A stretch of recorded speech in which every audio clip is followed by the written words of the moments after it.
고린도후서 6장 10절 말씀 함께 보시겠습니다. 근신하는 사람 같으나 항상 기뻐하고 가난한 사람 같으나 많은 사람을 부유하게 하고 아무것도 가지지 않은 사람 같으나 모든 것을 가진 사람입니다. 아멘. 오늘 말씀을 보면 세상의 관점으로 보면 그냥 말이 안 되는 말씀인 것 같습니다. 근신한다면서 뭘 기뻐한다는 것인지, 가난한데 어떻게 다른 사람을 부유하게 한다는 것인지, 가진 게 아무것도 없다라면서 모든 걸 가졌다라는 말인지 도무지 이해가 되지 않습니다. 세상 사람들은 이런 이야기를 정신승리라고 이야기하고 현실 부정이라고 비웃기도 합니다. 정말로 이 말씀은 정신승리를 이야기하는 걸까요? 현실 부정일까요? 오늘 한번 깊이 고민해 보겠습니다. 저는 예전에 이 말씀을 들으면 믿는 사람들은 천국을 소망하며 살고 결국 천국에 가기 때문에 지금 현실에서는 좀 가난하고 힘들고 억울해도 무조건 참을 수 있다라는 말로 여겼습니다. 천국 가서 모든 것을 보상받으면 된다. 지금의 삶은 영원과 비교하면 무척 짧으니까 그냥 잠시라고 생각하고 참고 무조건 견디며 살아가자는 그런 말씀으로 생각했습니다. 물론 이런 믿음도 참 귀한 믿음이라고 생각합니다. 그러나 정말 천국 가면 행복할 것이니 지금의 행복은 전부 포기하라는 그런 말은 한편으로는 정신승리가 맞는 것 같기도 합니다. 순간과 순간이 쌓이는 것이 삶입니다. 지금의 경험도 결국 영생과는 이어져 있습니다.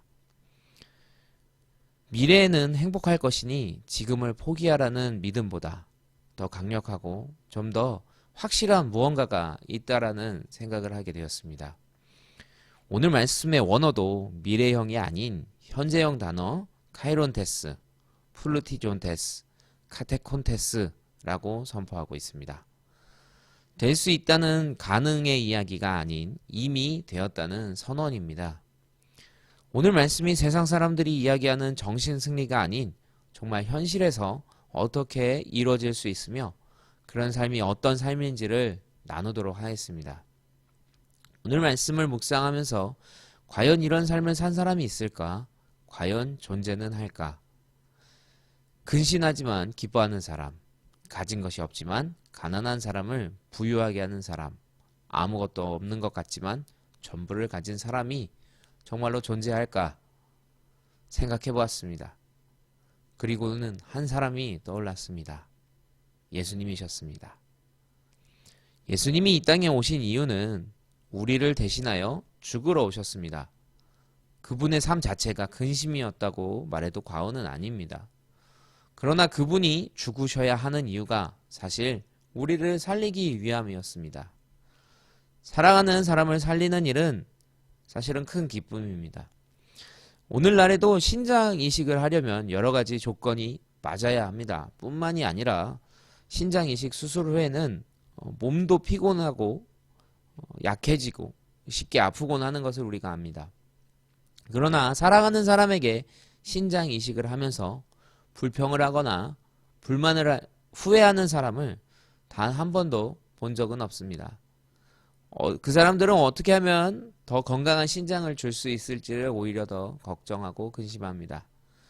분명히 근심 어린 희생을 하지만 그 희생으로 사랑하는 사람을 살리는 일은 사실 엄청난 기쁨입니다. 예수님은 그렇게 이 땅에 오셨습니다. 그분의 모든 것을 우리에게 이식해 주셨습니다. 그분은 모든 피를 흘리셨습니다. 우리에게 모든 피를 수혈하고 죽으셨습니다. 그러나 그분은 그분의 희생으로 우리가 다시 살아날 것을 분명히 아셨습니다. 그분의 삶은 근심이나 진정한 기쁨의 삶이었습니다. 그분은 가난하셨습니다. 성경은 그것을 계속해서 증언합니다. 예수님은 자신의 머리 둘 곳이 없으셨다고 말씀하셨습니다. 그분은 집이 없으셨습니다. 지금도 집이 없는 많은 분들에게 예수님도 집이 없으셨다는 말씀으로 위로를 드립니다. 예수님을 따르는 제자들은 먹을 빵이 없어서 종종 걱정했습니다. 제자들은 안식일에 길을 지나다가 발견한 밀 이삭을 서리에서 줄인 배를 채우기도 했습니다. 세금이 없어서 근신하는 베드로의 이야기를 통해서 예수님이 정말 가진 것이 없으셨다라는 것을 우리가 알 수 있습니다. 그러나 그분은 5,000명, 4,000명을 먹이셨습니다. 병든 자를 그냥 치료해 주셨습니다. 심지어 죽은 자까지도 살리셨습니다. 예수님은 아무것도 없으셨지만 사실 모든 것을 가지신 분이셨습니다. 사탄이 예수님을 미혹할 때 전 세계를 주겠다고 미혹합니다. 그러나 예수님은 세상의 모든 것보다 그 위에 계신 한 분을 소개하며 사탄을 물리칩니다. 나는 오직 하나님만을 경배한다. 이 말씀에 모든 것이 담겨져 있습니다. 저는 탈무드에서 가장 좋아하는 이야기가 있습니다. 종종 설교 때도 예화로 사용해서 이미 알고 계신 분들도 있을 것 같습니다. 지혜로운 부자의 아들이 타국에서 유학 중이었습니다. 그런데 부자가 죽게 되자 유언을 남기는데 자신의 모든 재산을 종에게 물려주고 아들에게는 자신의 유산 중 단 하나만을 가질 수 있다는 유언이었습니다. 신이 난 종은 주인이 죽자 서둘러서 아들에게 이 사실을 알립니다. 아들은 큰 충격에 빠집니다. 그래서 랍비를 찾아가서 상담을 합니다. 랍비는 그 부자의 지혜로움을 칭찬하며 아들에게 유산을 물려받은 종을 선택하라고 합니다. 아들에게만 재산을 물려준다는 유언을 했다면 종은 아들에게 결코 주인의 죽음을 알려주지 않았을 겁니다. 사실 모든 것을 가지고 있다는 것이 오늘 말씀의 비결입니다. 근심과 가난함의 공통점은 원하는 것을 자신이 해결할 능력이 없다는 것입니다. 그러나 그것을 가진다면 문제는 자연스럽게 전부 해결될 것입니다. 우리가 세상에서 무언가를 더 갖고 싶어하고 세상 유혹에 계속 고민하고 흔들리는 이유는 아직 채워지지 않았다라는 증거입니다. 이미 가지고 있는 것을 결코 탐내지 않습니다. 결혼하면 더 이상 누구와 결혼할지 고민하지 않습니다. 충분히 배부르면 더 이상 음식이 생각나지 않습니다. 예수님이 사단의 유혹을 이기실 수 있는 이유는 그분이 이미 전부 다 가지고 계셨기 때문입니다. 오늘 설교의 가장 중요한 포인트는 우리도 예수님처럼 모든 것을 가진 사람이 될 수 있다입니다. 예수님은 세상이 아닌 하나님을 경배하셨기 때문에 근신하시는 것 같지만 기쁘셨고 가난한 것 같지만 다른 사람을 부유하게 하셨고 아무것도 없는 것 같지만 사실 전부를 가지고 계셨습니다. 우리가 하나님을 진정으로 두려워하고 예배할 때 이 세상보다 큰 것을 가지게 됩니다. 세상보다 큰 것을 가진다면 우리는 세상에 목숨 걸지 않습니다. 하나님께 목숨을 걸게 되어 있습니다. 모든 것을 팔아서 땅을 사는 사람은 결코 판물건에 관심을 가지지 않고 오직 그 땅을 살 수 있을지 없을지에만 관심을 쏟습니다. 예수님이라면 어떻게 하셨을까? 이런 묵상을 통해 우리는 예수님을 닮은 삶을 살 수 있습니다. 예수님이 어린이집 선생님이라면 어린이를 어떻게 양육하고 교육할까요? 결코 학대나 차별이 있지 않을 겁니다. 예수님이 춤을 추신다면 어떻게 춤을 추실까요? 음란한 춤은 추시지 않으실 겁니다. 예수님이 회사를 다니신다면 어떻게 하실까요? 결코 분란을 일으키시거나 주변 사람을 모함하지 않으실 겁니다. 업무에서도 최선을 다할 것이 당연합니다. 우리는 예수님같이 같아져야 됩니다. 이 일은 결코 불가능하지 않습니다. 제가 가장 사모하는 말씀 요한복음 14장 12절 말씀 함께 보시겠습니다. 내가 진정으로 너희에게 말한다. 나를 믿는 사람은 내가 하는 일을 그도 할 것이요 그보다 더 큰 일도 할 것이다. 그것은 내가 아버지께로 가기 때문이다.